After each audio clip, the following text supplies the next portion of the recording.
अस्सलाम वालेकुम नाज़रीन अकराम। सोशल मीडिया पर इस वक्त फैसल मूवर्स बस कंपनी के ख़िलाफ़ मुहिम बाइकाट मुहिम सोशल मीडिया पर जारी है। हुआ ये कि एक मुसाफिर जिन्होंने अपने सफ़र का आगाज़ इस्लामाबाद से किया, लाहौर तक पहुंचना था, तो इस सफ़र के दौरान बस जब क़यामत आम के लिए रुकी तो वो कहते हैं कि उसके बाद खाना वगैरह खाने के बाद या रिफ़्रेशमेंट के बाद जब मैं बस में वापस आया तो मैंने उन्हें कहा कि मैंने नमाज़ भी पढ़नी है। तो उन्होंने बताया कि नमाज के लिए अलग से हमारी कंपनी की पॉलिसी में कोई वक्त नहीं है, इसी वक्त लोग नमाज़ पढ़ते हैं जो रिफ़्रेशमेंट का या क़यामत आम का वक्त है। वो कहते हैं कि मैंने हेल्पलाइन पर फ़ोन किया तो उन्होंने भी इसी बात की तस्दीक की कि अलग से नमाज के लिए हम वक्त नहीं देते, इसी दौरान लोग नमाज़ पढ़ा करते हैं। तो इस पर ज़ाहिर है जब लोगों के सामने ये बात आई तो वो कहते हैं कि ये एक इस्लामी मुल्क है और मुसलमानों का मुल्क है, इसमें अगर नमाज जैसी अहम तरीन इबादत के लिए भी वक्त नहीं दिया जाता तो फिर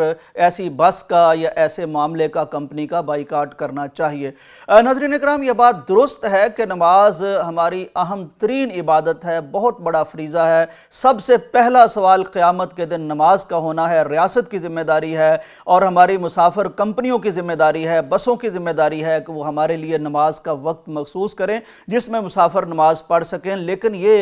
तस्वीर का एक रुख है। तस्वीर का दूसरा रुख ये है कि नमाज के मुताल्लिक़, सफ़र की नमाज के मुताल्लिक़ बहुत से हमारे मुसलमान यकीनन उन अहकाम को, उन तालीमात को या कह लीजिए उन आसानियों को जानते ही नहीं जो नबी कायनात सल्लल्लाहु अलैहि वसल्लम ने या हमारी शरीयत ने या हमारे अल्लाह ताला ने हम पर आसानियाँ फरमा रखी हैं। सैयदा आयशा बयान फरमाती हैं कि शुरू में जब नमाज फ़र्ज़ हुई थी तो ये 2 रकतें फ़र्ज़ हुई थी, फिर उसके बाद सफ़र की हालत में 2 रकतें ही कायम रखी गईं और इकामत वाली नमाज को 4 रकतें कर दिया गया। चुनांचे सफ़र में जो एक मुसाफिर की नमाज होती है उसका जो टर्म यूज़ होती है उसके लिए वो है कसर, यानी नमाज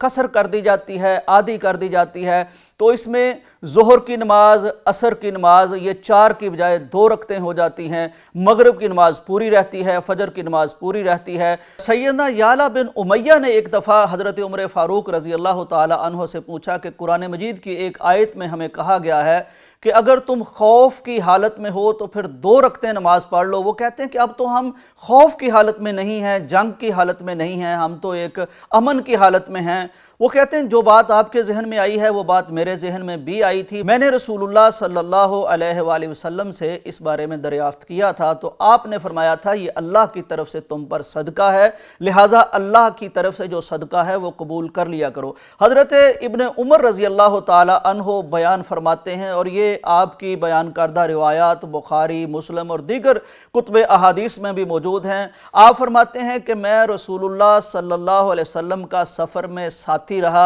मैंने आपको कभी भी 2 रकतों से ज़्यादा सफ़र में नमाज फ़र्ज़ अदा करते नहीं देखा। वो मज़ीद बताते हैं कि मैं इसी तरह हज़रत अबू बकर सिद्दीक़ रज़ी अल्लाह ताला अन्हो के साथ भी सफ़र में रहा, मैं हज़रत उस्मान गनी के साथ भी सफ़र में रहा, मैं जनाब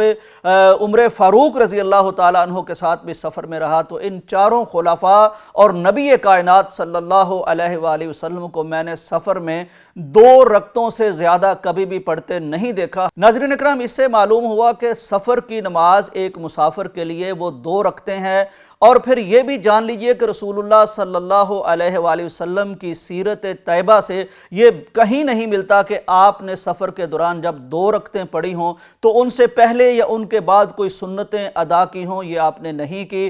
फिर नाज़रीन करम, दूसरा जो हमें एक अहम तरीन सबक मिलता है, सहूलत मिलती है नमाज के मुतल्लिक़, मुसाफिर की नमाज के मुतल्लिक़, जिसको बहुत से लोग नहीं जानते, वो ये है कि दोनों नमाजें इकट्ठी करना भी नबी कायनात सल्लल्लाहु अलैहि वसल्लम की सुन्नत है। सहाबा बयान फरमाते हैं कि रसूलुल्लाह सल्लल्लाहु अलैहि वसल्लम जब किसी सफ़र का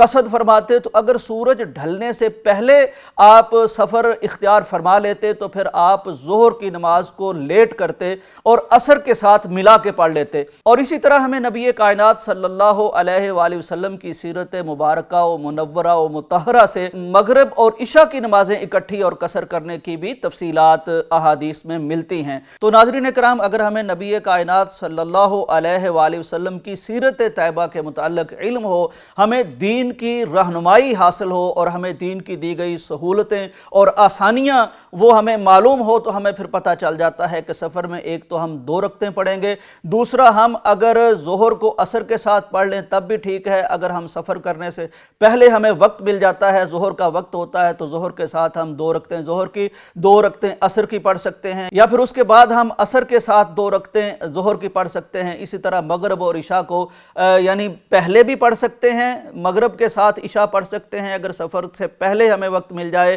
یا اگر سفر کر رہے ہیں تو اس کے بعد ہمیں کہیں وقت ملتا ہے تو ہم عشاء کے ساتھ مغرب بھی پڑھ سکتے ہیں، مغرب کی 3 رکعتیں پڑھیں گے، عشاء کی ہم 2 رکعتیں پڑھیں گے۔ ہو سکتا ہے کچھ لوگوں کو دین کی دی گئی ان سہولیات کا علم نہ ہو، چنانچہ میں ان کے گوش گزار یہ دینی تعلیمات کر دوں، اور یہ بات میں آپ کو بتا دوں کہ یہ مت سوچئے گا کہ قصر نماز کرنے سے یا نمازیں جمع کرنے سے ثواب کم ہو جائے گا، بلکہ نبی کائنات صلی اللہ علیہ وآلہ وسلم کی سنت پر عمل کرنے کی وجہ سے علماء کرام نے یہ لکھا ہے کہ اس پر عمل کرنے سے ثواب زیادہ ملے گا، کیونکہ آپ سنت پر بھی عمل کر رہے ہیں، نماز بھی ادا کر رہے ہیں۔ اگر کوئی شخص پوری نماز پڑھتا ہے تو وہ نماز تو اس کی ہو جائے گی، لیکن سنت پر عمل نہیں ہوگا، اس کو اس سے کم ثواب ملے گا جو قصر کرتا ہے یا جمع کرتا ہے۔ چنانچہ یہ باتیں بھی ہمارے ذہن میں ہونی چاہیے، اور ہم اپنے دوست احباب کو، اپنے رشتہ داروں کو یہ ضرور بتائیں تاکہ ہر سفر میں ہم ان سے فائدہ اٹھا سکیں۔ اگر یہ باتیں ہمارے علم میں ہو تو پھر 15-20 منٹ کا جو وقفہ نماز کے لیے یا کھانے کے لیے ہمیں ملتا ہے تو اس میں ہم ضرور نماز ادا کر سکتے ہیں، اور اگر کہیں ہمیں وقت کم ملے تو پھر میرا خیال ہے ہمیں کھانے پر نماز کو ترجیح دینی چاہیے، نماز پہلے پڑھنی چاہیے۔ کھانا اگر گھنٹہ لیٹ بھی ہو جاتا ہے، 2 گھنٹے لیٹ بھی ہو جاتا ہے، یا ہم وہ اپنی سیٹ پر بیٹھ کر بھی کھا سکتے ہیں، تو اس پر بھی ہمیں عمل کرنا چاہیے۔ تو یہ وہ سہولتیں اور آسانیاں ہیں دین اسلام کی دی ہوئی، جن پر عمل کرنے سے انشاءاللہ تعالی ثواب بھی بڑھ جائے گا اور دقتیں ختم ہو جائیں گی۔